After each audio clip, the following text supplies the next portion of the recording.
உலகம் என்னை பகைத்தது. யாரை பகைச்சது? அவரே பகைச்சது. இயேசு கிறிஸ்துவே நமக்கு நன்மை செய்ய வந்தவரையே பகைச்சது. அதே போல உங்களையும் நிச்சயமா பகைக்கும். ஏன்னா என்ன பகைத்த உலகம் உங்களையும் நிச்சயமா பகைக்கும். என்னை பின்பற்றுகிறீர்கள் அப்படின்னு சொன்னா நிச்சயமா உங்களை என்ன பண்ண உலகம் உங்களை பகைக்கும்.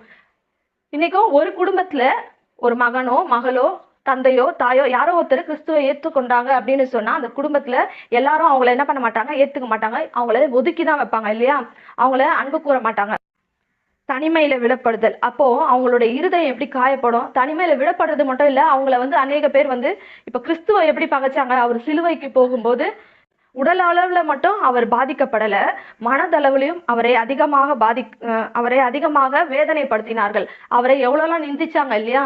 அவரை சுத்தி இருந்தவங்கலாம், இவர் இன்னும் தேவகுமாரன் சொல்றாரு, இவர் தேவகுமாரனா இருந்தா எழுந்து வரட்டும், இந்த சிலுவையில இருந்து இறங்கி வரட்டும், பாப்போமே, இவர்